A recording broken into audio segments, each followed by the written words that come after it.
This is exactly right.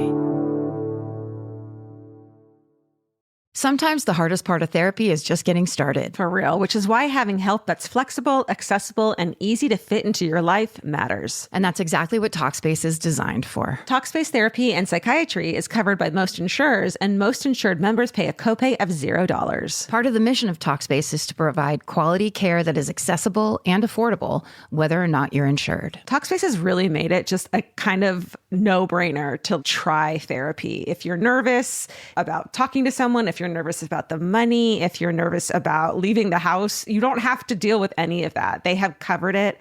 And for me, like, that is best way to get into therapy. Take all the what ifs out. You know you got to do it. You know you do. As a listener of this podcast, you'll get $80 off of your first month with Talkspace when you go to Talkspace.com/MFM and enter promo code SPACE80. That's SPACE80. To match with a licensed therapist today, go to Talkspace.com/MFM and enter promo code SPACE80. Goodbye.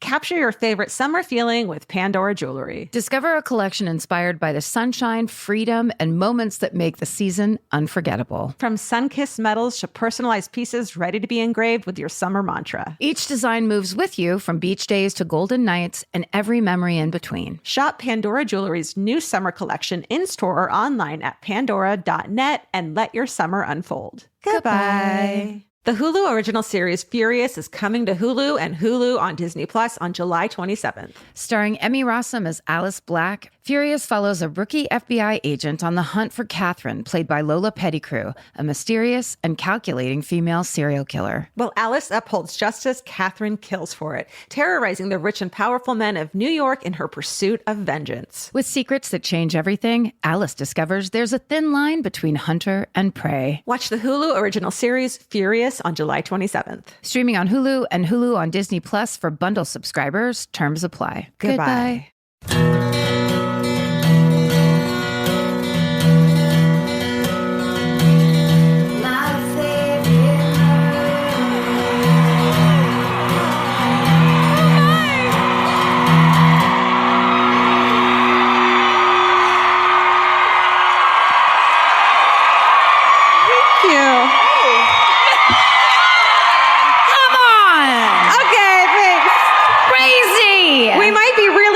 You guys, you don't know. Oh, hi, Milwaukee. Hi, Milwaukee. Right? Yeah. Holy shit. Wow. I just would like to say that we were not directly informed how large this theater was by our people. Nope. So just in casual conversation upstairs with the lovely people who work here, we were like, sorry, what's that again? How many seats did you say? How many seats? Oh my God, this is the most nervous. Like I'm shaking. Yeah. Why don't you? You can see. Oh, yeah. Oh yeah. Oh, yeah. Yeah. You can tell I blew my own hair out, huh? You can see I'm shaking, and you can see my cuticles are still fucked up. Probably. Yeah, let's get a close look on this. Oh no. That's cute. Have you ever been in one of those, you find a dressing room that actually shows you your own butt? Oh, Have there ever been 2,400 people there when you looked at it? Yes. Oh, actually. really? Yeah. Well, what store is that? We love this. We want to let you people in the second balcony know. That's right. Yeah. We're going to go through each area and have you shout for yourselves. So just wait. But first, it's haunted on that row. Yeah. We asked the lovely Sasha, who's like the manager here, and she's so wonderful. And I was like, is it haunted here? Which is like such a dick thing to ask someone. And she's like, It's like, really? Tell me everything. And so she was saying one night she was closing on stage alone in this entire fucking theater. Can you imagine? And she was like, okay, bye to the audience. Like, that's kind of her thing, which is adorable. And then she's like, then a woman walked by in the second row and left. She said dress, long blonde hair. Gray or blonde? Assuming blonde, but I'm sure it was white and wispy. Yeah. And what did she do? Halfway, she walked across and then turned and looked at her and then kept going. How's it going up there? Kind of cold? Does everyone cold all of a sudden? Freezing cold? Oh, no. It's just a fun start. Yeah. So let's turn all the lights off in here, everyone. Do you want to show everybody your outfit? Oh, just sure. do a quick walk across. Yeah. There it is. Look at that. Breezy. Easy to pack. Yeah. I know. Yeah. Let's see yours. Oh. Thank you. Thanks. Mine, it's not supposed to stick to me like this. You have a lot of static electricity in the air. I was hoping for more of a billowy, less clingy situation. But who cares? I mean, right? There's nothing we can do at this point. I think we've both given up at this point of wearing shoes that not given up. But I mean, yeah, that that's a are strong not, phrase. you know. It's not given up. But Yeah. I am wearing clogged boots with a dress, so, you know. You pull it off. I'm not. I just can't with the heels. Yeah. I have the best intentions when I pack. I'm like heels and Spanx and a bra. And then I'm like, fuck you. And a big wig. Yeah. Huge earrings and a lip plate. She really tries. I do. So we drove here today from Indianapolis. We did last night's show because I insulted them once, and so we had to go there. Yeah. Pretty good slam. We have to go to a lot of places then because, my God. We have a lot of apologies to make to the nation. The apology tour. Yeah. Sorry, we got everything wrong. If we didn't mispronounce it, then we just were rude. That's great. Yeah. And this is like, I lost my mind when I realized we could do this on the way. We were in the minivan, seriously, and like Vince was like doing the dad driving thing, which is like, he's so responsible, and it was like fun. We were all talking, and then I see a sign, and I didn't think of this, and this has been my dream for so long. There was a Cracker Barrel. I lost my mind, right? It was as if we drove by Diamond Disneyland for Georgia. It was like, and we're both from California, so we've only heard of Cracker Barrel referenced in like movies and TV. Yeah. Like it's kind of, it is kind of sounds fictional to us. Like, oh, go down to the Cracker Barrel or whatever. Right. It's like, okay, haha. And I've scrolled, like, I look at food photos all the time, and so like I've scrolled through Cracker Barrel hashtag Instagram for hours, because it's so my kind of food. And then we went, and it was exactly what it was so good. I mean, I had a hash brown casserole. I didn't even know that was a thing. To beat the bit. I mean, our waitress told me to eat my vegetables. Yes. I'm not kidding. She shamed us. She was like the sweet little old, maybe racist grandma. We don't know. Yeah. And you don't know. You're right. And she walked by and she's like, how are the vegetables? Because you could tell we hadn't taken a single bite of them. Yeah. We were like, oh, we're going to eat them. Sure, absolutely. Yeah. Barb, that was her name, Barb. She came back by again. She was like, are you going to try it? Yes, I will. And then she said to me when she was clearing my plate, let me get those out of your way so you don't put your elbows in them. And I realized my elbows were on the table, and she was like... We got schooled at Cracker Barrel, ladies and gentlemen. Yeah. I was like, well played, though. Yeah. I tipped her really well. Yeah. That's what I want at a restaurant. Tell me how to live, please. Yes.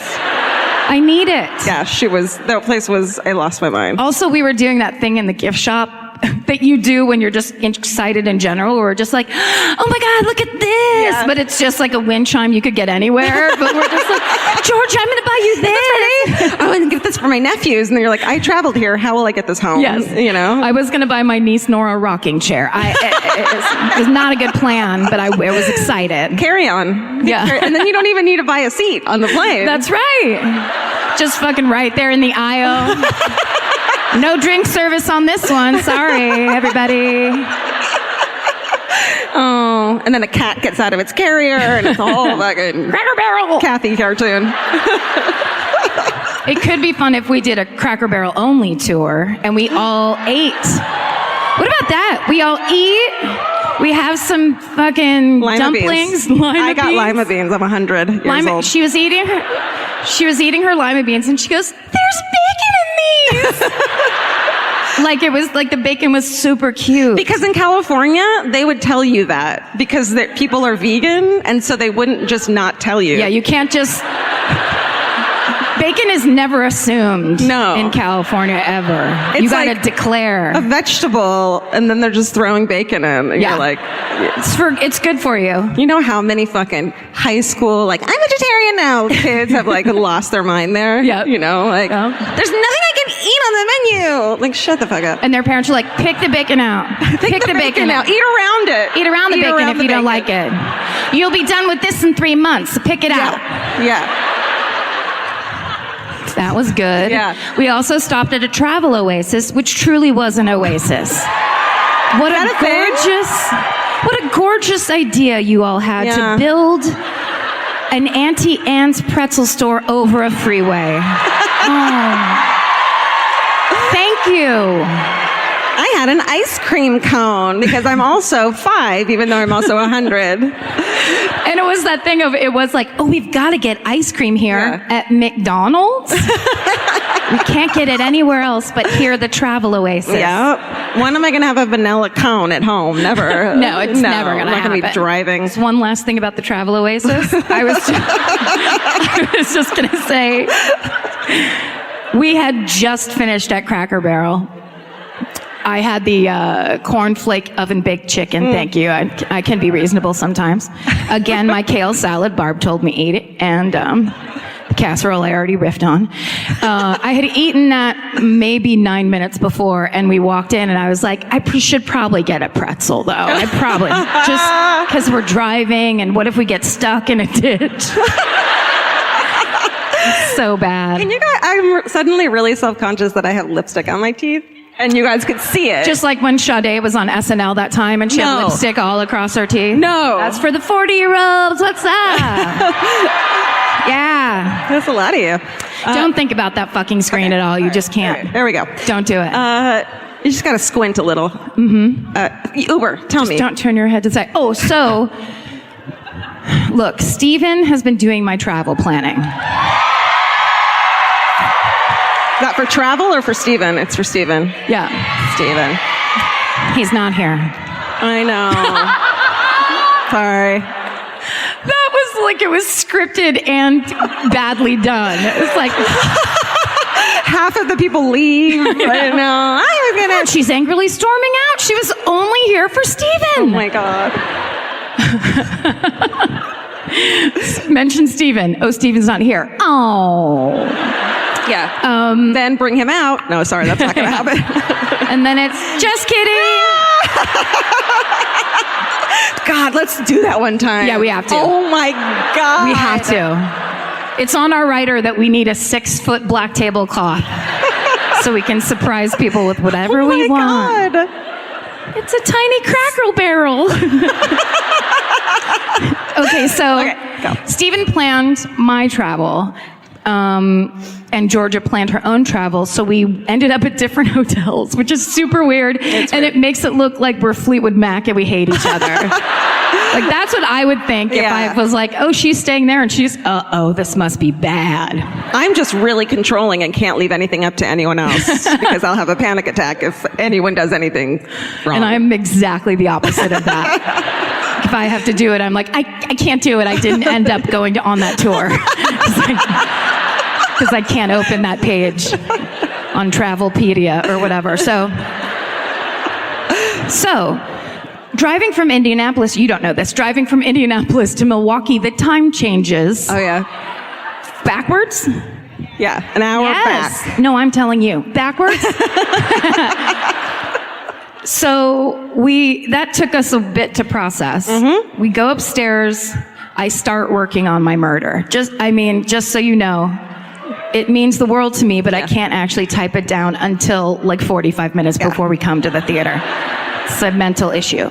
We keep thanking the hairdressers and makeup artists who are like, we'll do your makeup for the tour, for the show. And we're like, you don't understand how 10 minutes before we get here, we're screaming in our hands. We'd love to take people's offers. Like, we'll blow out your hair. Come down to Diana's salon or whatever. And we're like, bitch, are you crazy? We're going to go sit in a salon for an hour before this shit happens?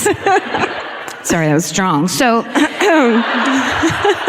cut to the chase. I kept assuming that the time on my phone was incorrect. Okay. Forgetting that, of course, the phone's smarter than me, and it's already caught up to what time it is, and really had no problem with it because it really isn't that big of a deal. So I kept looking at my phone to check the time and going, but I also have an hour. So when I finally put it together that I did it wrong, I had 5 minutes to take a shower and get ready. Literally 5 minutes. So I end up running downstairs. They got me a car to drive me over here from my hotel, which is very close. So I run downstairs with wet hair, no makeup, glasses, but also this outfit, which is very, kind of shocking looking.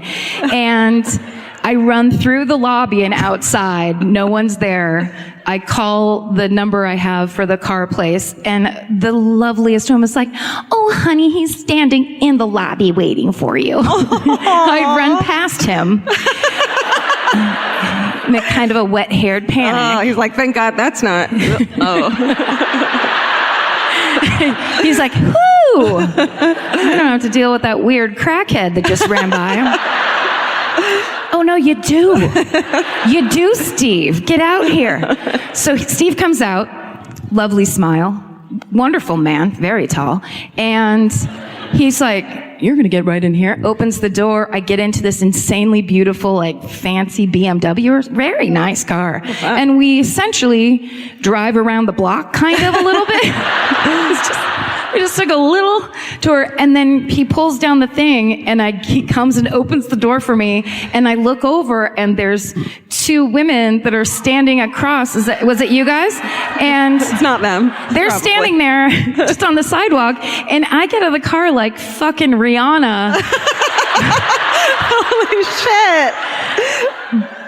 If Rihanna was super not pulled together at all, and Irish, and they're like, hi, like that, and I go, oh my God, I don't even have makeup on or anything, and I just run away.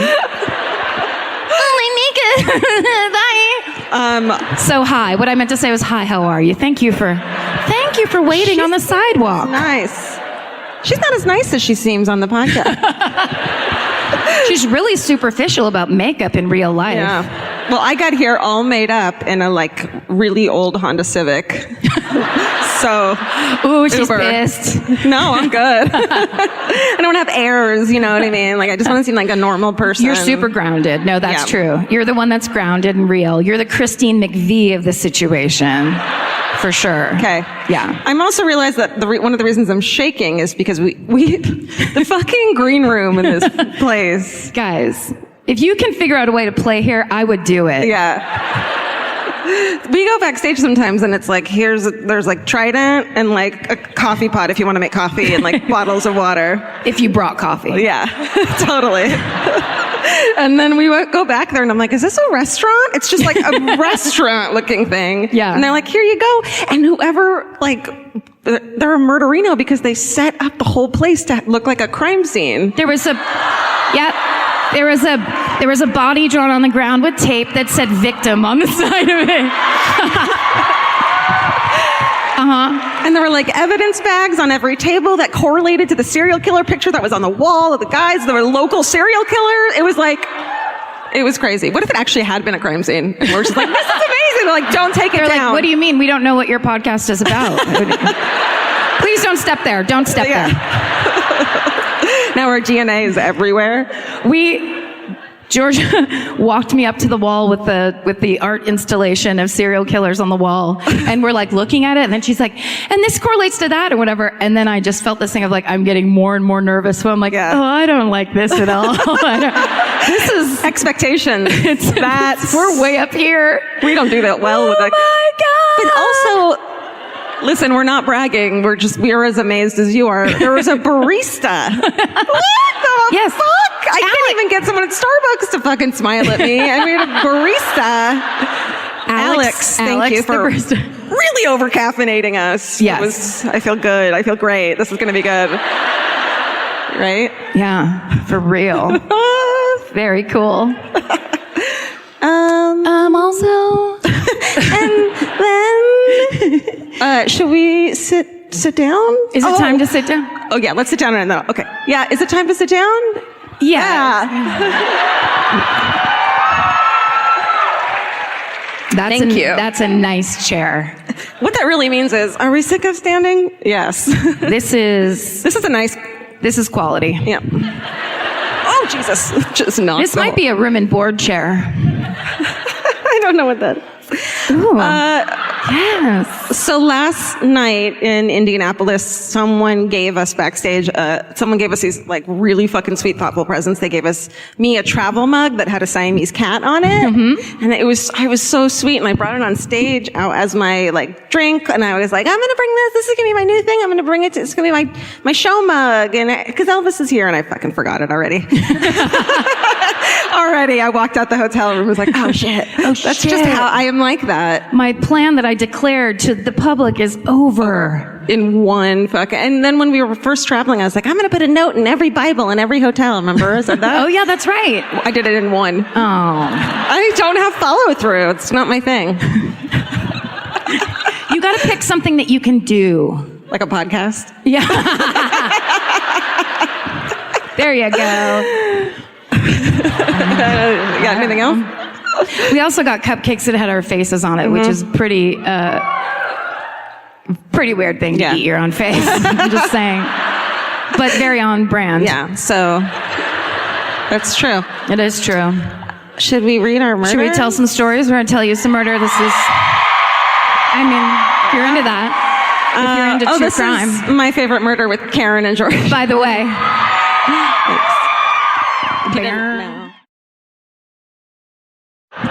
Okay, I'm first tonight, right? You are first tonight, yeah. Okay. Because, oh man, you guys, you got a lot to choose from. Yeah. Milwaukee. You have a real Pacific Northwest competition going on with your. Yeah. Well, there's so many highways. Is that what they call them? Interstates. Just to byways. Just to us. We just kept, when we were driving, we were like, there's so many places. Vince was very fucking uncomfortable with this. There's just so many places to hide bodies off the road. Yeah. And you're like, yeah. Like, look over there. It's just a line of trees. You could just put a body in. No one You would never find you it. know what tree you left it under. Unless you wanted them to be found, and then you could just put them right there. And Vince is like, yes. He's like, Oh, poor guy. Oh, I watch wrestling for him, so we're even. No. Okay. So the one I picked from you guys is David Spanbauer. Do you know him? Okay. There were some legit gasps in the front row, third balcony, just so you know. People were genuinely surprised up here. Yeah. I guess no one wants to cheer for him. No. Right? I wouldn't. It's kind of a bummer. Okay. Okay. So David Spanbauer, did you find this guy? Did you see this guy? No. Okay. Tell me all about him. I love true crime. Do you? Me too. Oh my God! That's crazy. David Spanbauer was born January 1941 to a Catholic family in Oshkosh. Don't point at me! Oh my God. Whoa. What? That's him as a child, actually. 1941, so he's like 2 or 3 there. Yeah, he's a perfect looking guy to do the old, hey, why the long face joke. Oh, yeah. Like, what is he going to become, a fucking librarian? You know, of course he's a murderer. Sorry, like... And then here's someone on Twitter. I found them to be very face problematic, judgmental, superficial, negative. Mm-hmm. Don't shame. Okay. Face shame. Don't face shame. He dropped out of high school after his 17th birthday, joins the Navy, gets court-martialed for being absent without leave, and spends 7 months in the brig, which you know has got to be a bummer. Yeah. And then is dishonored. The brig, sorry, but I do picture the brig to be filled with like half a foot of water all the time. Oh, yeah. Dank. Right? There's like seahorses and starfish and shit. Your own wading pool. Has anyone been in the Navy? I don't know. Yeah, it doesn't. I might be thinking of The Little Mermaid. I'm sorry. Thingamabobs and what's-its. Oh, no. He's dishonorably discharged in 1959. Holy shit! That's how much the Navy will fuck you up. Jesus, Santa Claus. 17. That scared the fucking shit out of me. I feel like Steven's doing this to us on purpose. Cool. Okay. And then you can hold the photos, I'll fucking tell you. The rest are real depressing. So, yeah, so this fucking ace. The naval doctors tell his mom that he needs psychiatric care and sent a letter to her telling her this, but nothing is done. And then I wrote, because ignoring is the best policy. After he returns to Oshkosh at 19 years old, he begins his life of crime. In January 1960, he broke into a home in Appleton and he stole a bunch of shit, including a .22 handgun.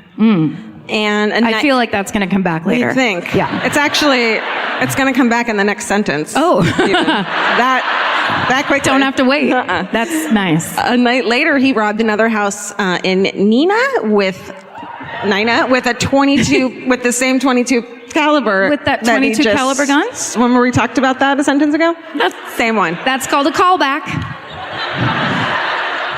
Karen's like, if this is good writing, we're going to talk about this gun again. And I'm like, oh, I didn't put it in. A week later, still in Appleton, he broke into a home where the mother was asleep and in another room while her 13-year-old daughter studied. He was masked. He enters the house, steals some cash. And masked? Yeah. Oh. I know. He flashes a pistol at the girl and hauls her outside, and he says to her, I'm going to rape you. And she says, what does that mean? No. I know. But the girl screamed and attracted attention, and a person came over and he ran off. Thank God. Yeah. You guys are. Then that same evening, January 12th, 1960, Carol Grady, she's a 16-year-old girl babysitting her cousins, and he is lurking outside, watching through the window, armed with the stolen pistol. He enters the house, takes some cash, and then he rapes her. Yeah. Then her uncle unexpectedly comes home and he shoots him in the face and gets the fuck out of the house. Whoa. Longface shoots the uncle? Uh-huh. Okay. Oh, yeah, sorry, I didn't make that clear. That was a real roller coaster of emotions, wasn't it? No, stay down there. Yeah. It's going to be hard the whole time. Yeah. Just so you know. The roller coaster is not done sinking. It just goes straight down. Yeah. Yeah. That's all it is. It's one of those, those rides that like are a pole and then they drop you a little and they drop you a little and then you're like, go back. I'm going back up. And then they just fucking plunges you. That's the story. And this one is actually broken. So we're all going to plummet into the ground together. Okay. This one curses a lot and has a little bit of a lisp. So, okay. Rapes her, kills the uncle. I think he kills him. It didn't say. And then... Well, shoots him in the faces. You're not gonna... Yeah. About a month and a half later, during an attempted robbery in Milwaukee, when questioned by police, he breaks down and tells them everything. Oh. Yeah. That was short. No. Okay. Yeah, and then he goes to prison forever like he's supposed to, and everyone is fine. Yeah. No. At the age of 19, Spanbauer is tried in a Wisconsin court. The judge labeled him as a sexual deviant and sentenced him to 70 years in prison. But in May 1972, after just 13 years in prison, he's paroled, and he has a tattoo of a devil on his forearm at that point, which is, yeah. That's kind of on the nose. Yeah. No, it's on the forearm. Oh. Thank you. Had to. Nice. Thank you. Nice. That's what you do in a 2,400 seat theater. Yeah. So this is so fucked up. During the summer of 1972, it's a prison work release program, and they put them in city parks and beaches to work. Fun. Yeah, and it's in the middle of the fucking summer, and there's a bunch of college co-eds, and he tells a psychiatrist that he's having sexual frustration because of all the girls around, and it just is ignored. August 11th, 1972, he drove to Token Creek Park and picked up a hitchhiking 17-year-old waitress on Highway 51, brandishing a knife. He told her he was going to rape her, and when he was through with her, he would run her over with his car and toss her body in a ditch. She started crying. He started crying. What? It'd be great if then a picture came up of him crying. Oh. So he rapes her, but then he lets her go. And then she told police that the man had a tattoo of the devil on his forearm and ID'd him in a suspect lineup. But, okay. He insists that they had consensual sex, and he's found guilty for abduction and rape. And Assistant District Attorney John Burr asked for the maximum sentence of 50 years on top of what he would receive for violating his parole. But in a turn of events, you guys ready to rage cry? Stupid idiot Judge Richard Bardwell reasoned that the rape was much more mild than Spanbauer's previous rape. You're like, is there a photo up? Because no, this is, and I want to say it's the 1970s, but like, Yep. okay. Yeah. This is where I usually just talk to you about this in a room alone. Yeah. So this is, okay. The one where he, So he said the judge figured he was moving from being a very dangerous sex offender now to merely just dangerous. So there's been some improvement. This is a judge in a court, or is this a guy in a long black shirt back behind the gas station? Like, what the fuck kind of thinking? Especially after the lawyer is like, please give him the maximum. Yeah. My professional opinion is give him the maximum. Yeah. And he's like, you know what? I'm going to go ahead and Here's how I'm going to interpret the law. Right. Like a goddamn idiot. All right. Sorry. No, you're. So here's where it gets the most fucked up. So he receives a sentence of 18 years in prison on the new charges, but the judge allows the sentence to be served concurrently to his Brown County sentence, so he's released in 1991. Great. Perfect for everybody. Yep. He's just kind of dangerous now, so we're good. Yeah. Fresh out of prison, August 23rd, 1992, he kidnaps 10-year-old Ronelle Eichstead while she's riding her bike. You can put that photo up if you want to make everyone cry. Yeah. Her bicycle was found near her rural home in Fond du Lac County, and her body is found 6 weeks later in a cornfield ditch near Town Hill State Park near the river, Wisconsin River. Then on Labor Day, September 5th, 1922, 12-year-old Cora Jones was riding her bike on Sanders Road near her grandma's house in Dayton Township. So her body is found 5 days later. Then almost 2 years later, on the 4th of July, 1994, 24-year-old Miriam Storiha was riding her bike on a county road near Hartman Creek when a maroon Pontiac bangs into her bike and she crashes. He emerges from the car, and then another car comes down the road and he got the fuck out of there, which is good. And then he is fucking burglarizing and raping and just being just a piece of shit. His devil tattoo is just throbbing and lighting up red. Yeah. We've done it.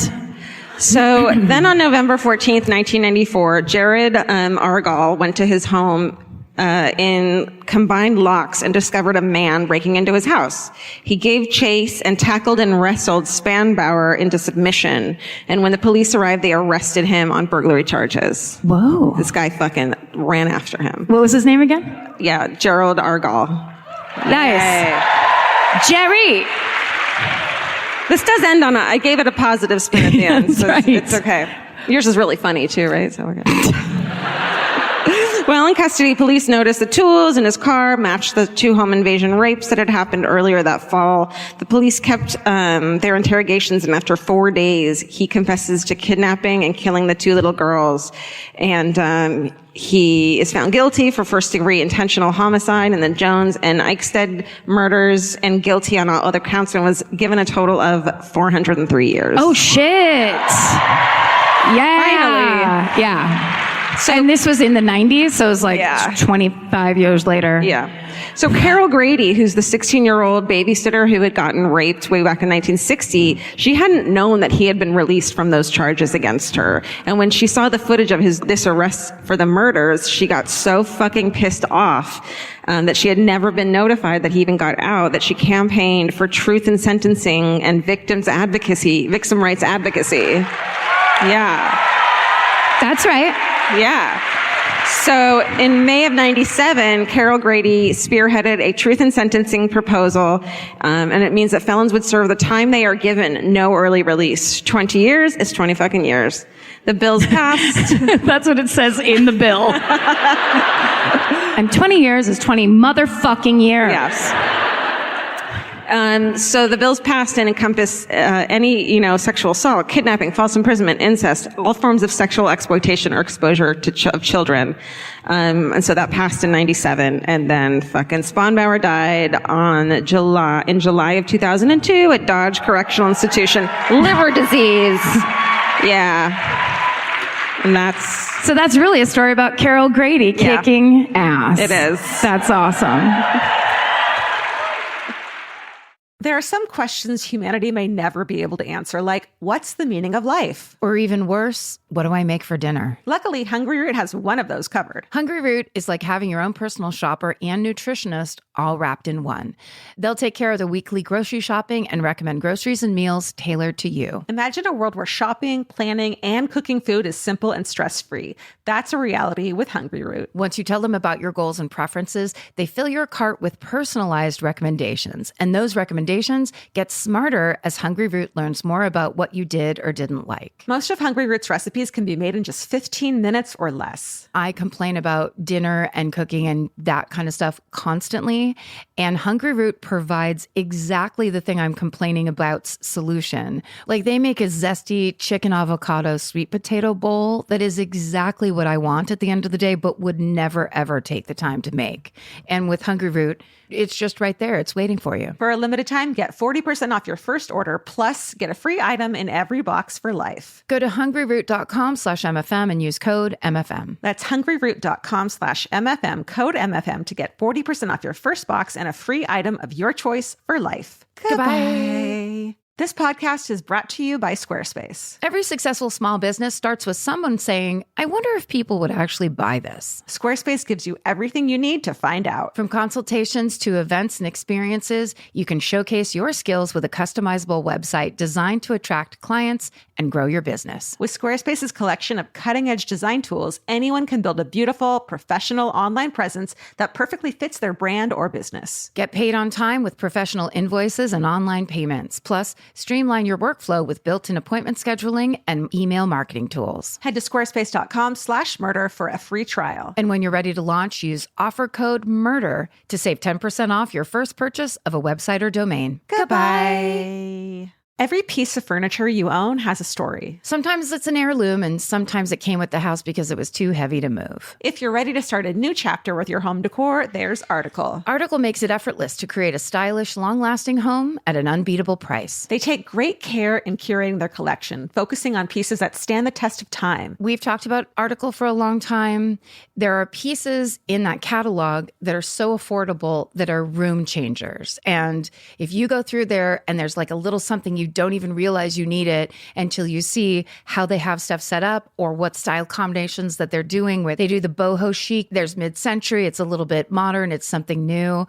Like, there's so many choices in there, and it's not going to break the bank. As someone who's interested in tons of different styles and time periods, Article covers them all in one place. I love that. I know I've mentioned already how much I love my entryway table, but I swear to God, because the path that it's on, I pass it 4 times a day. And I love it more every time. Article is offering our listeners $50 off your first purchase of $100 or more. To claim, visit article.com/murder, and the discount will be automatically applied at checkout. That's article.com/murder for $50 off your first purchase of $100 or more. Goodbye. Well, I'm going to take a left turn. Okay, good. I'm going to do Ed Gein.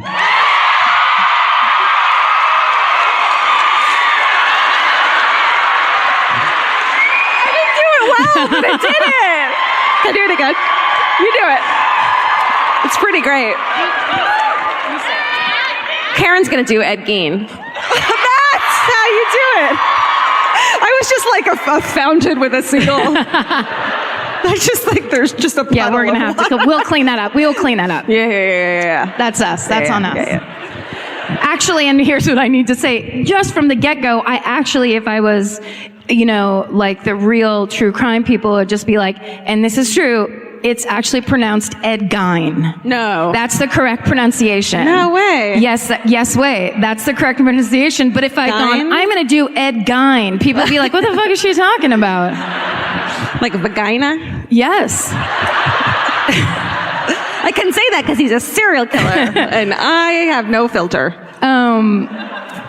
Yeah, it's Gein. I'm going to probably end up saying Gein say for most Gein. of the time. It's just that thing where it's like, well, actually it's pronounced GIF, not GIF. And it's like, well, good luck with that because the world says GIF. I pretty much broke up with someone over him telling me that. What? Really? I was just like, I'm done. Like, Wait, because he insisted you say GIF? it was just like the last straw where I was like telling him of a cute little GIF, and he's like, it's actually whatever. And I was like, Yeah. why did you tell me that? It's just, and You just get out of a moving car. It's actually a GIF. Goodbye forever. Vince's Death roll. Vince is backstage taking a note. Don't correct her on anything. Never mention GIFs around Georgia. All right. I realized because for a little while I was thinking I would do Dahmer. Right? I mean, my friend Amy O'Neill, who's here tonight, she sent me the funniest picture. She said it was a text and a picture, and it was Ed Gein and Jeffrey Dahmer's faces in the shape of Wisconsin. Like they filled up the state, and then it just underneath it said, Wisconsin, we eat people. And then her message was, if they still made this shirt, I would buy you this shirt. But when I was like 19, I bought an Ed Gein shirt, and it was just a white t-shirt with that big famous picture. I think actually you guys have it. It's the first Ed Gein picture. It was a picture just with that on the front of it. He just looks like a miner, like he's going down to the coal mines. Yeah. It's like, is this a Dorothea Lange photo or Totally. am I supposed to empathize with the working man or be totally disgusted by this guy? It's hard to say. It's hard to know. But I would walk around, I think I wore it one time, and then I was just like, I don't know if I can handle being this person. Like, I don't know if I want to be the Ed Gein conversation starter. Yeah. I was young then. I didn't know who I really was. So, You've changed, Karen. I've changed so much over the years. Now I'm 72. Edward Theodore Gein was born on August 26, 1906 in La Crosse, Wisconsin. Yeah, good job. Come on. His father, George, was a timid alcoholic, while his mother, Augusta, was a puritanical lunatic. Oh. And together, so they canceled each other out, and they were great. And they had such a happy family. Aww. Yeah. He had an older brother named Henry, and he lived most of his life on a remote, isolated 155-acre farm in Plainfield, Wisconsin. Now, in 2012, Plainfield's population was 862. So back then it was 14. But do they have a Cracker Barrel? Because we are driving there tomorrow. Where are you going? Okay, so let's talk about his mother a little bit. She's very, kind of famous and well-known. Ed Gein's mother, he was super into her. Her name was Augusta Gein. She was a devout Lutheran who hated her drunken failure of a husband. She Look at her. looks so nice.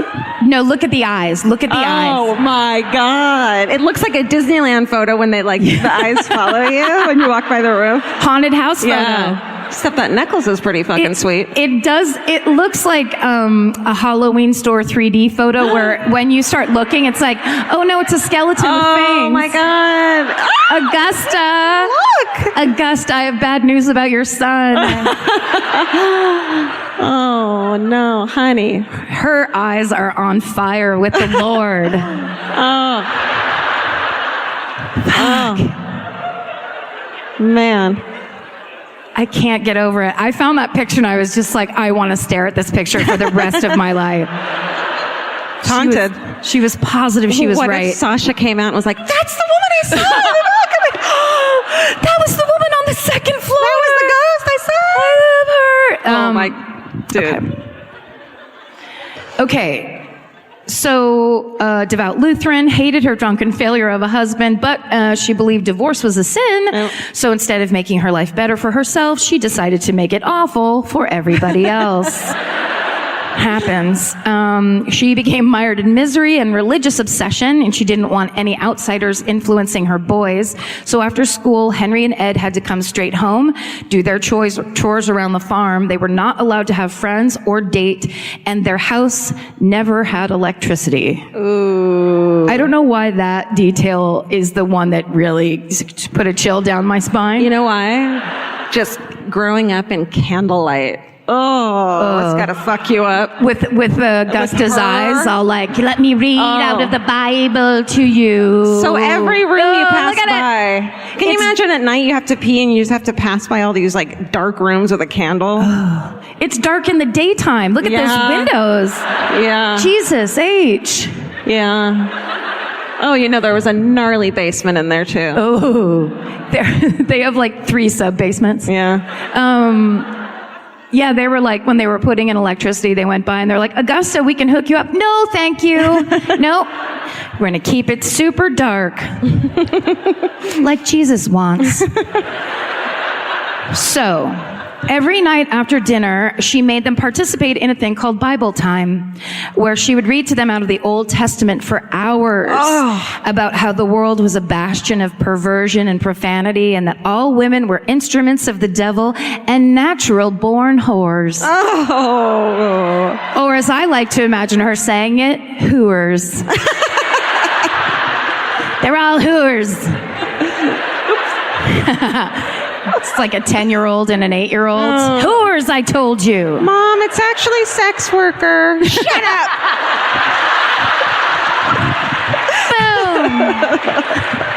Boom. Mom, you're not supposed to say that. Now, this is super interesting.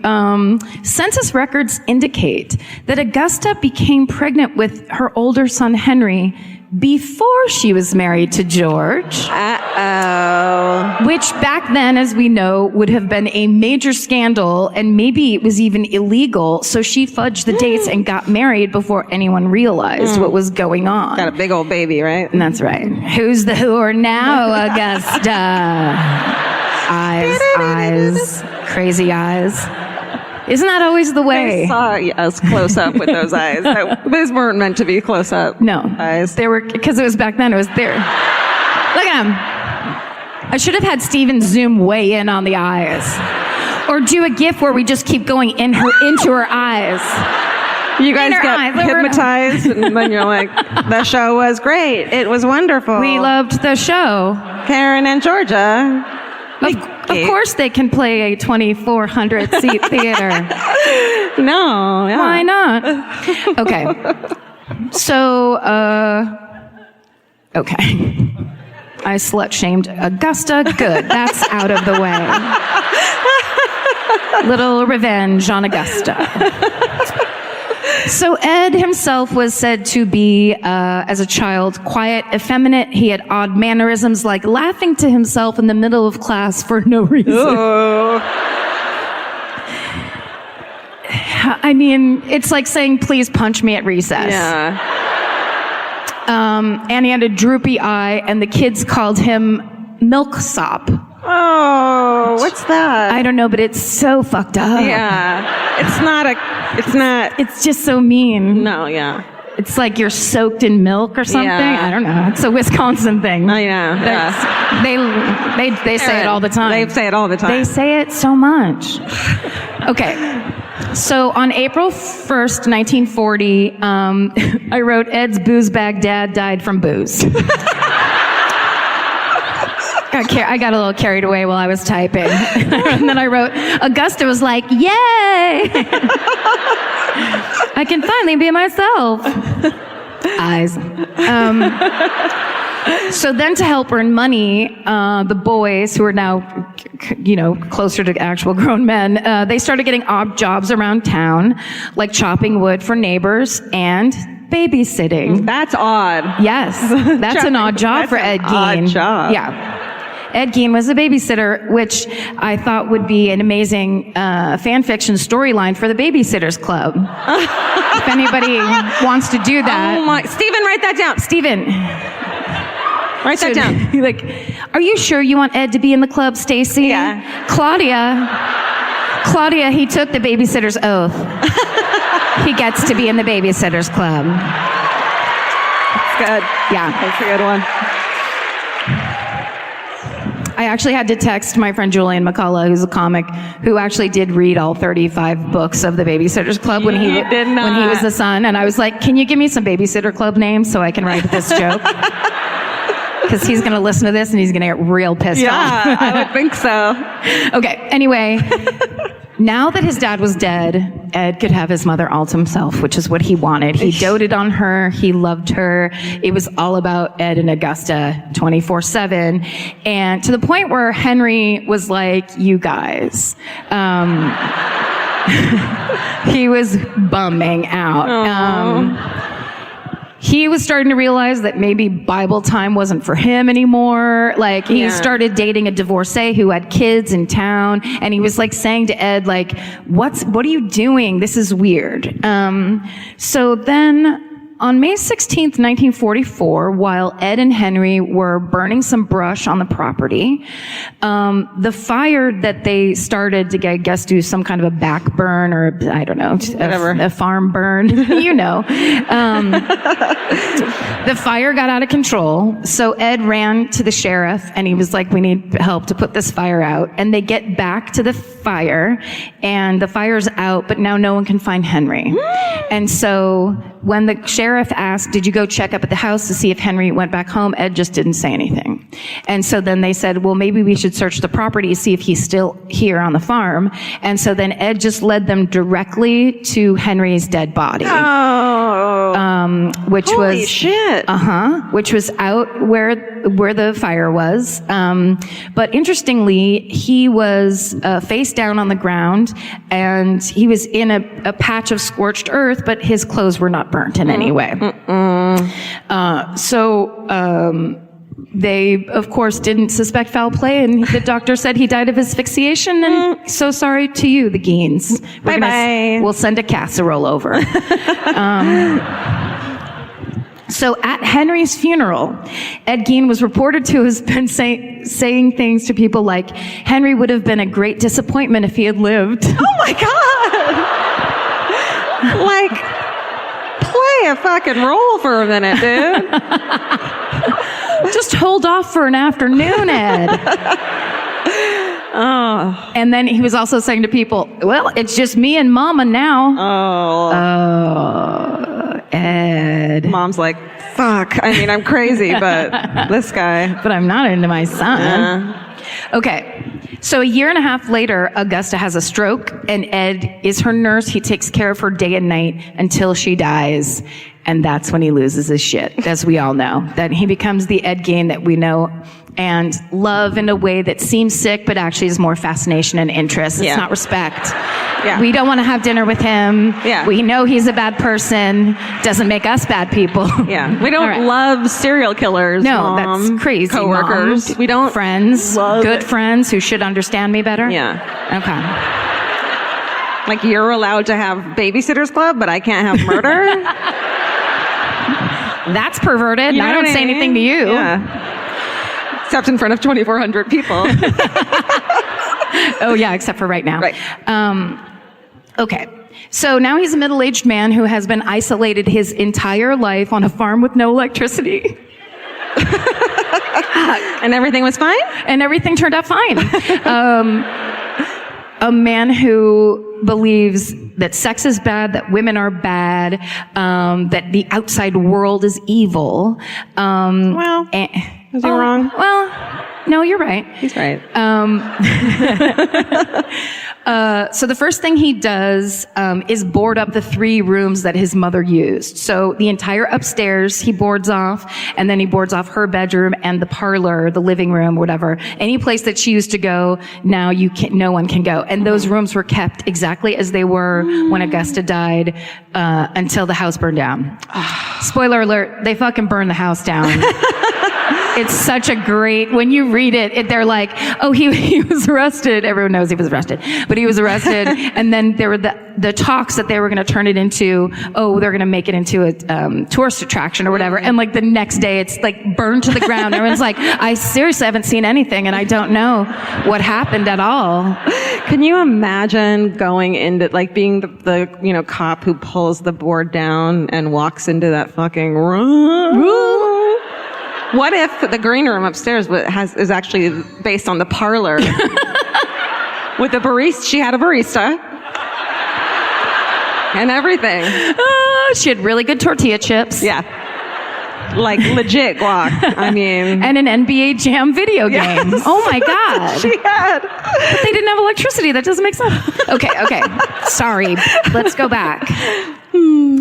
So Ed starts buying what are called in many articles, yet I don't understand what they mean, death cult magazines. Death cult. Also detective magazines. There was a magazine back then called Detective Magazine that was basically a true crime magazine, but it was also like naked ladies and stuff like that. Oh my God, I need these. Right?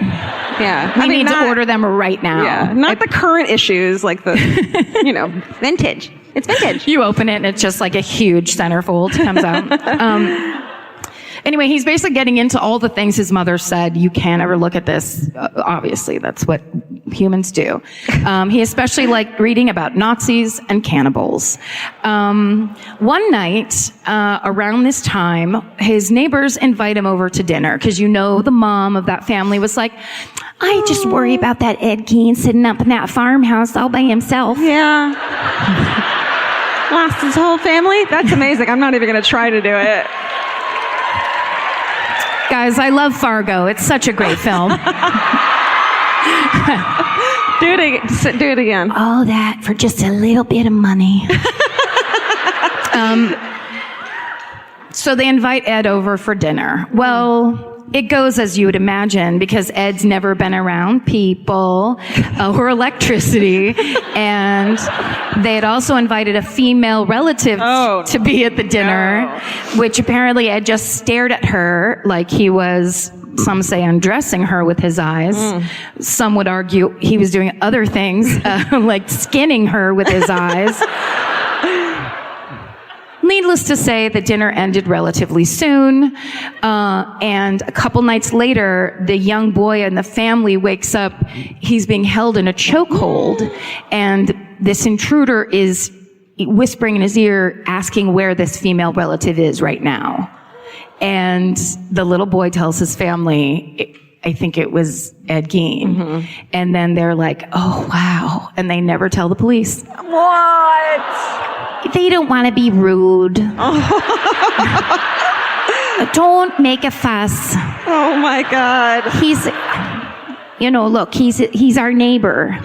Wow. I don't know, it's just coming through me now. I'm channeling him. I didn't know. It might be the ghost. It's the ghost. What if it's the ghost? Aww. The ghost had a really strong accent. Okay. Other neighbors report that they see Ed Gein just straight up peeping Tomming right in their window. He's straight up peeping Tomming all over town. So he's not doing well with the socializing.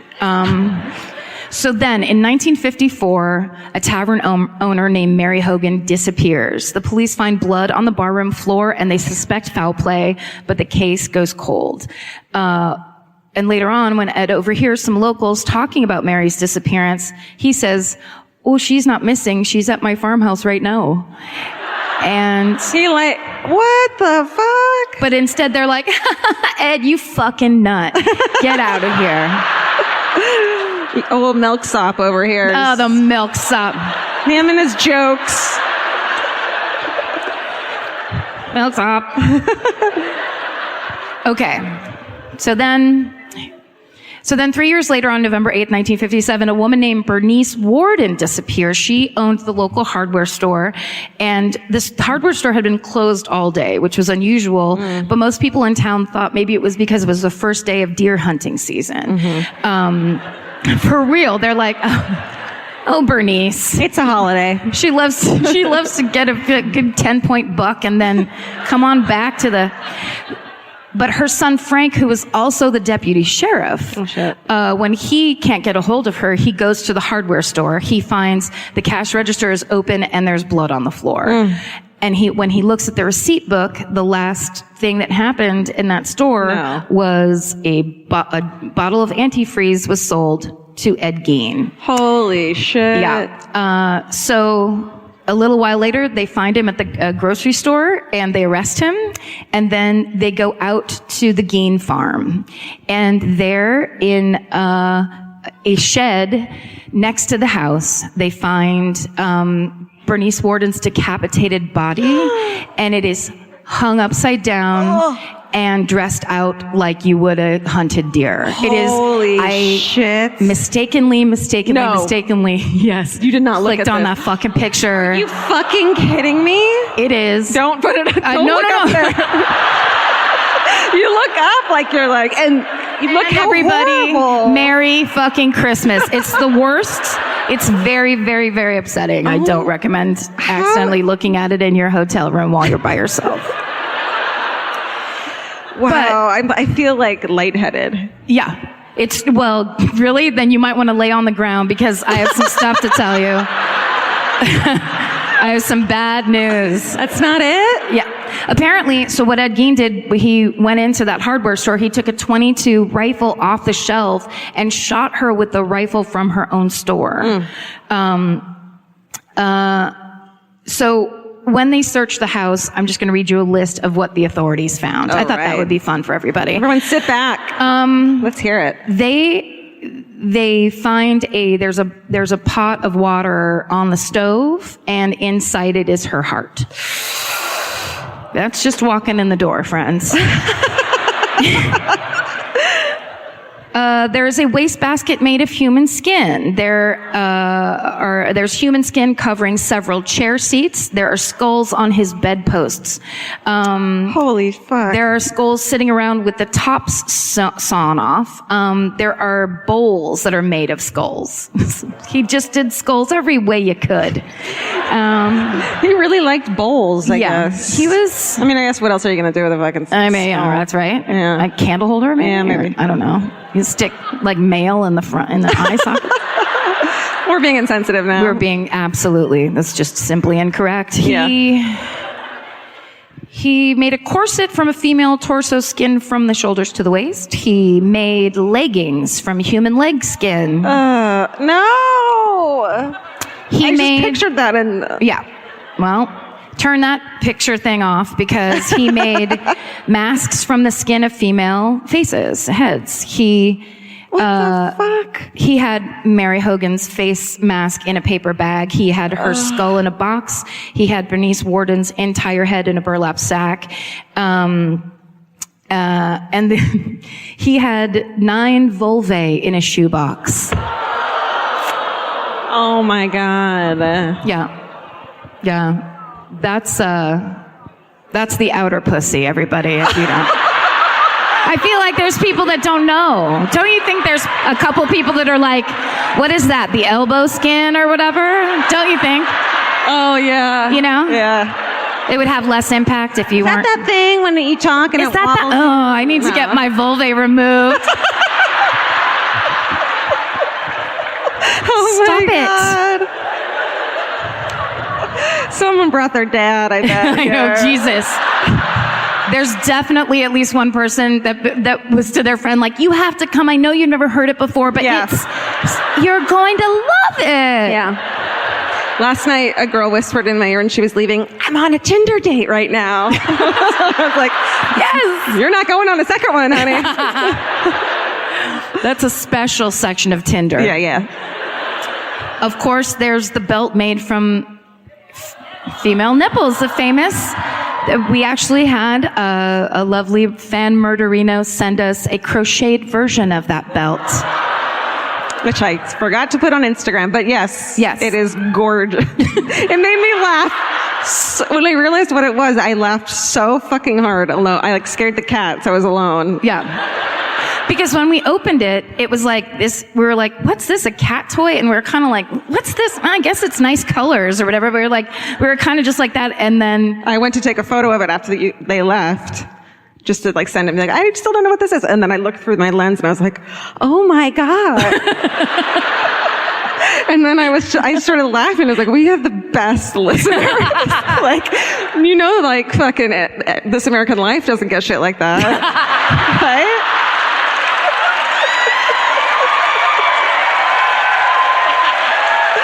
Sorry, Ira.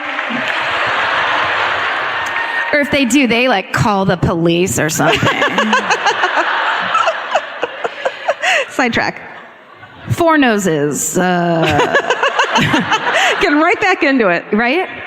A lampshade made for the skin of a human face, fingernails from female fingers. And this is I'm not going to say the word favorite, but it's the one that fascinates me the most. He had a pair of lips tied to a window shade drawstring. So it's like, oh, that sun is too bright. Oh. Ed? What the fuck, Ed? Man, what do you think his Pinterest would look like? We have one.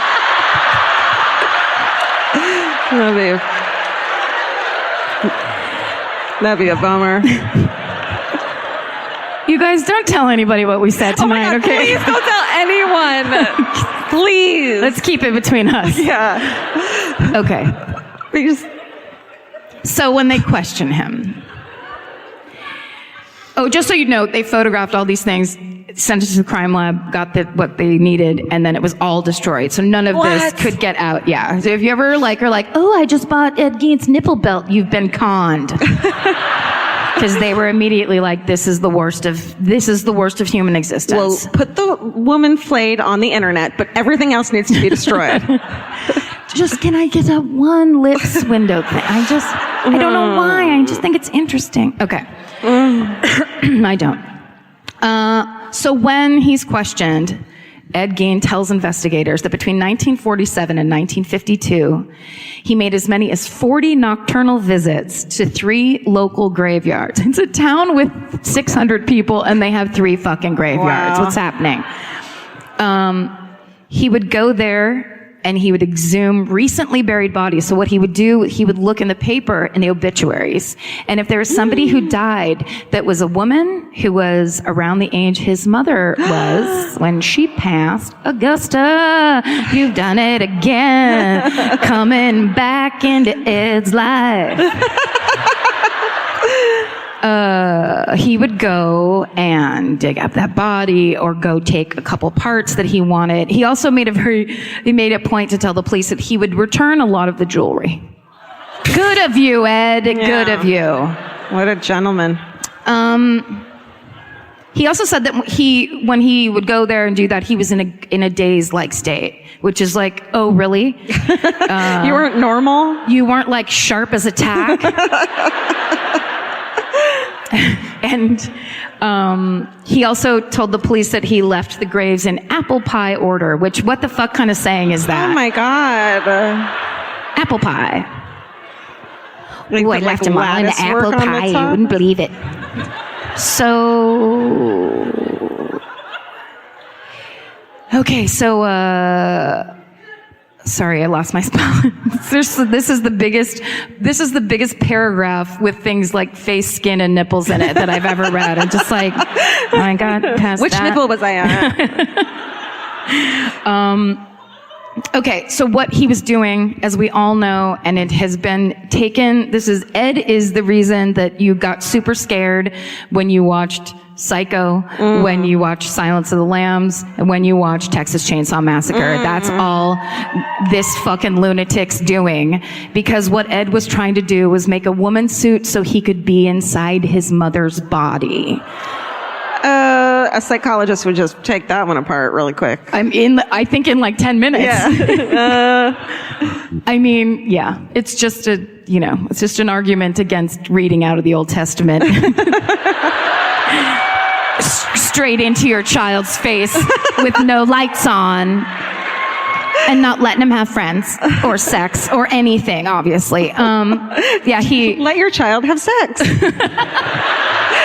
If we have one message to leave you with tonight, Jesus.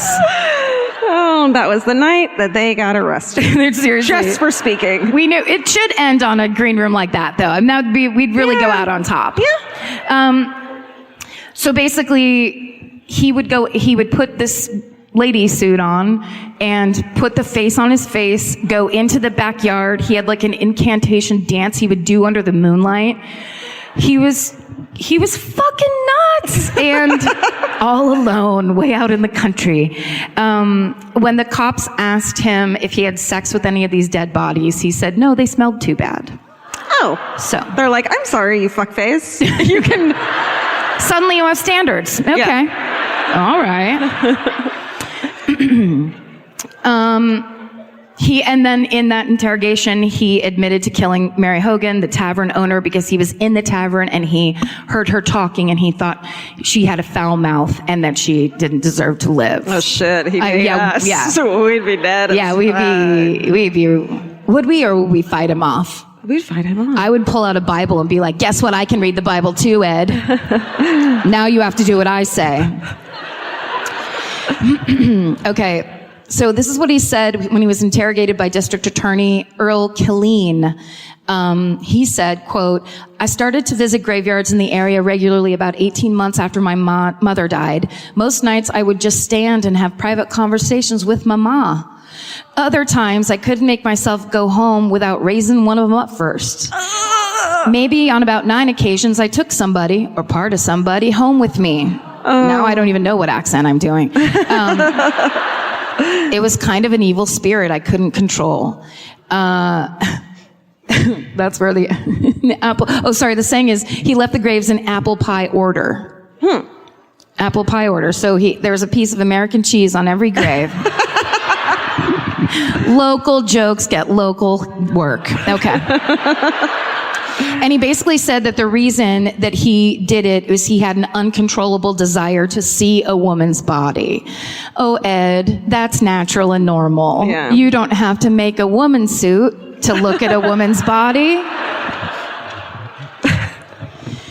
All right. So this is the sad part, is the Waushara County Sheriff, Art Schley, is the sheriff who was handling the case, and he was the one that interrogated Ed Gein. And so when Ed Gein was when they had all this evidence and he was telling them all these terrible things, and he was just confessing all of it very directly, Art Schley took Ed Gein's head and bashed it into a brick wall. Whoa. I mean, Yeah. Yeah. That sounds about like the right reaction. What else are you supposed to fucking do? So then the judge decided there was no way that confession could hold up in court because excessive force was used. And Ed Schley died of heart failure before the trial even started. He was only in his late 40s. And a lot of people count him as another victim of Ed Gein because it was so traumatic what he went through looking at all that stuff and being around it and having to have that experience, which, I mean, Jesus Christ. No. So I think we do have a picture. It's Ed Gein getting walked by a big tall guy. That's Art Schley, who was the sheriff, who He's in shock. yeah, he's just like what the fuck, everybody? I didn't know life was like this. Yes, I mean, I thought it was like something else. I would like to go back to the other place, please. Poor guy. So basically, he went to court. He was convicted. There was obviously an insane amount of evidence, and they knew he did it. He didn't fight it. When he was convicted, they told him the locals burned his house down. That's my theory. That's not. That's alleged. But basically, they were like, "Oh, you think you're going to make a carnival out of this shit? Goodbye." Also, there was no electricity in the house, so it's not like something sparked and it fucking burned down. You know what I mean? They were like, "Oh, I think a comet hit it." Yeah, I saw a comet too. And then when they told Ed that his house burned down, he goes, "Well, it's just as well." Fucking Ed, right? What a milksop. He died in Mendota State Mental Hospital at age 77, and that's Ed Gein, everybody. Wow. Thank you. You do those heavy hitters so well.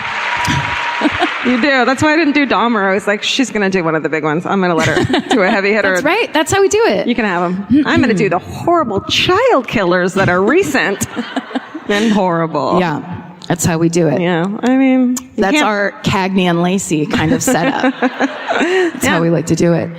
Which one? We're both Lavernes. I don't know. Before the show, Georgia goes, "Ooh, should we both get L's to sew onto our dresses?" I'm like, "Yes, double Laverne." Yeah. Yes. We can all be adorable Shirleys. It's time for a hometown murder, I think. Should we do it?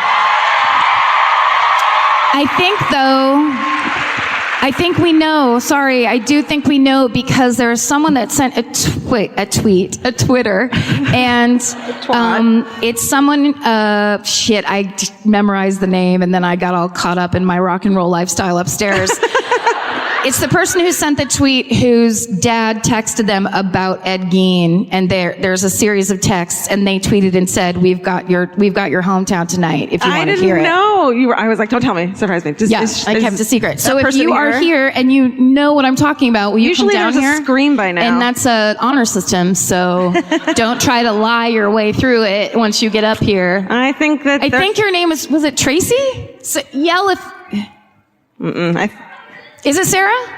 I think her car broke down. Are you walking or are you just sitting in a chair yelling at me? I don't think she's here. Oh, man. All right, pick another one. Well, no, if she knows her name is Sarah. I bet she's looking at the Twitter right now. Did you? Right? I don't know. What'd they say? I don't know. She's in the bathroom. She's in the bathroom. Is that true? What a nightmare. Okay, don't say, wait, before she gets back. Wait, we have to do a trick on her before she gets back. I can't think of what it is. You go sit in her seat. Okay. Where is it? Oh my God. Don't let him touch you, Karen. Jesus, help me. Is she really doing it? Where is it? Right here? Is this her seat? Where is it? Are you fucking kidding? It's real? Oh my God, I thought you guys were making a joke. Can I slide in that? I'm not going that way. I'm going to have to put my butt in front of everybody's face. Yeah, I'll go this way. Karen, I'm up here alone. Oh, sorry, I forgot. I'm going to go too. Oh my God. Georgia, do a type 5. Oh, is that you? Shit, I was going to do a trick on you. Come with me. Oh my God. Oh, wait, is there a way? Sasha. Oh my God. Can I get a microphone? Oh, her seat. Oh, we're still doing the trick. Georgia left. No, I'm right here getting a microphone. Where did everyone go? Georgia, you can never leave the stage. I feel like I'm having a nightmare. Is that her? I'm pretty sure I did. Sarah, get over here right now or you are in serious trouble. Oh, she's getting her phone. You don't need her phone. Right? Okay, grab my hand. Grab my hand. Yeah. Are you going to walk us to the stage? How do we get up there fast? Well, I can tell you that this was horrible. I don't care if you had to pee, Sarah. If you're at a professional show, you stay in your seat the entire time.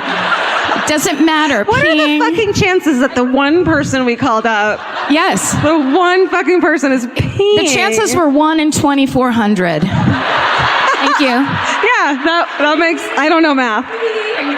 It's like one sip of beer less, and she would have not had to go through all of this, and neither would I have. Here, I have it, Karen, I have it. I have it. Okay. Can I Come on, scream into the look at, mic? there she is. Oh my God. Oh my goodness, no, I'm shaking. She's in the bathroom. Come here. Sorry, I really had to pee. Come. Okay. Are you seem so chill about all of No, this. I'm very scared. Are you good. scared? Let's talk about You should be. Let's talk I about already peed. You're shaking, right? It's freaky as hell. Yeah, I kind of like that I can't see anybody. I know, isn't that good? It's best. It's good. For the Wait, best. where are you from? From Milwaukee, from Wauwatosa. Milwaukee. Born and raised. Local. Yes. What street do you live on? I'm not gonna say. Good call. Because I don't want to get murdered. That's right. That was a test. Yes. So I'm going to tell this story through my own dad's words. Beautiful. Yeah, I can't say it any better. Okay. So, as my father. Wait, what is he? Is he gonna? Are we gonna know what he does for a living? He's a psychologist. What cool. What's his first name? Steve. Steve. Okay. Steve is a psychologist. Great. And as a college student, before he married my mother. What's her name? Sandy. Steve and Sandy. Steve and Sandy. Oh, Yes. Steve and Sandy got Yes. married in Milwaukee. Yes. Yeah. Right We out of did. college, or Yeah. Right out of college. right out of college? In Madison. No. Yep. Yep. Yep. They did. So my dad says, I was a volunteer at Mendota Mental Health, working with kids. You guys go there? Tuesdays and Thursdays. Yeah. Love it. Twice a week. The nurses brought in Halloween costumes, and we took the kids trick-or-treating to the other units. What? was- Hold on. Yeah. Get him on the phone right now. What? Said I could call him. Are you serious? Yeah. Get him on the phone. I can. Oh my God. Do you want me to keep reading it so you know the background? Yeah, you want to tell it and then Yeah, we'll call read him it. after? Yeah. Okay, because that's... Okay, we'll ask he's him good about at writing, That's yeah. insane. We'll have He questions. said it was a weird year because someone poisoned Tylenol in Chicago. Ooh. It was 1982. Yes. What? Yes. Yes. So people were scared and kids were not trick-or-treating. Oh, so take him But to we the could mental go. hospital. It was the kids from the mental hospital. Wait, what? Yeah. Okay. Yeah. Okay. Yeah. So nurses on the other units had candy and patients would give our kids treats. Oh, On I get some units, it was too dangerous and they would slip the candy through a security slot in the door. Oh my God, those children are like, I'm Not worse shitting now. Those kids. But we went on the gerontology psych unit, old people. I feel like they're like it's scared straight kind of. Right. Yeah. That was safe, and old people gave the kids Reese's Cups. We were waiting for all the old people who wanted to come give away some candy, and a nurse asked, Eddie, do you want to give the kids some candy? And I turned around, Sorry. and there he was. What? He did not want to hand out any candy. We said a quick hi to each other, and he asked if we would be gone soon. I said, yeah, and that was it. So kids all over the country couldn't trick-or-treat because it wasn't safe. But my kids trick-or-treated to a cannibalistic necrophile and were safe as can be. Strange world. My God. That was all in that, all those texts? Oh, yeah. Yeah.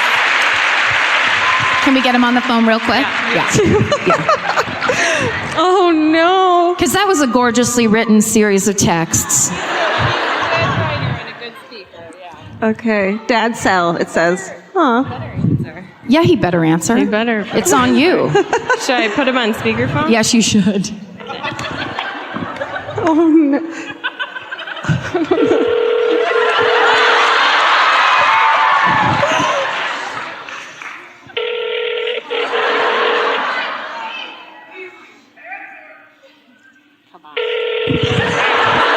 Steve. Steven. He's in the bathroom. Run to the family. Let's all talk to him.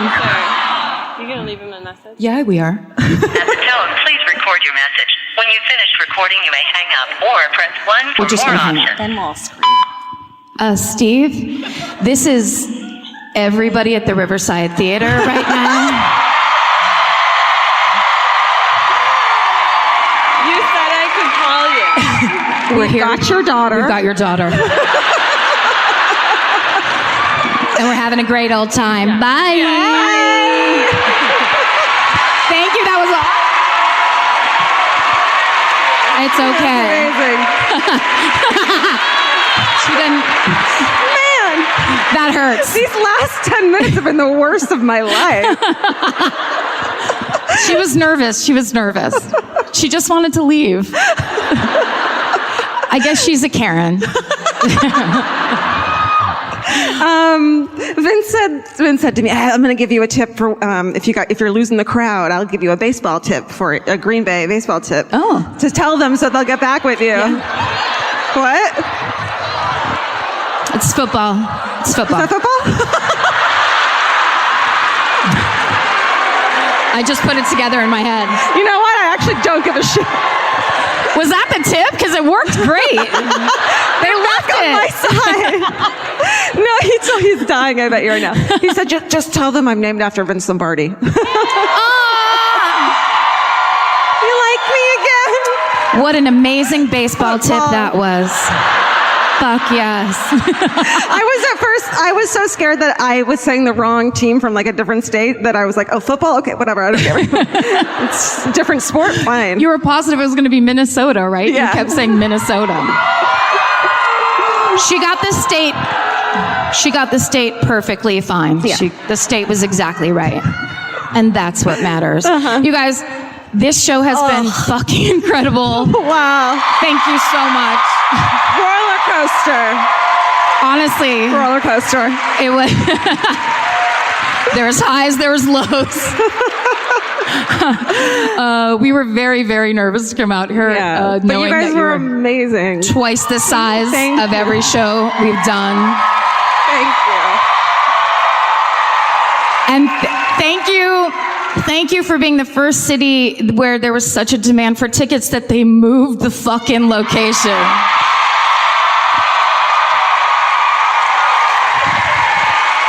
I mean, I guess the only thing we have to say to that is stay sexy. And don't get murdered!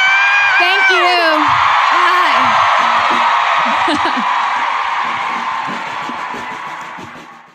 The best time to think about home security is before you need it. That's exactly why they're Simply Safe. Traditional home security only alerts you after a break-in has already happened, and that's too late. Simply Safe is changing that. Simply Safe's US-based live agents identify threats on your property and help deter them so intruders never get to your house. The system is customizable so you can build one that fits your home and your specific needs. The 24/7 professional monitoring is effective and affordable and won't lock you into a long-term contract. I think that's what's so scary for so many people is that long-term contract. And like, what if it turns out you don't like it or need it, but they don't have that because they know you'll like it and you'll know that you need it and feel so much safer when you have it. Like at this point in my life, I would never go without a security system on my house. I just feel safer with actually having Simply Safe around. There's a whole staff at Simply Safe that's waiting to talk to you and help you out. Right now, you can get 50% off your new system by visiting simplysafe.com/MFM. That's half off at simplysafe.com/MFM. There's no safe like Simply Safe. Goodbye. Vacation planning should feel like a breeze, not a deep dive into countless travel sites searching for the best deal. With Cheap Caribbean's Budget Beach Finder, you can search every destination and every date all in one search. You'll save time and money with the Budget Beach Finder. Say goodbye to endless scrolling and tab hopping and hello to Budget Beach Bliss at your fingertips. Go to cheapcaribbean.com to try out the Budget Beach Finder and see just how stress-free vacation planning should be.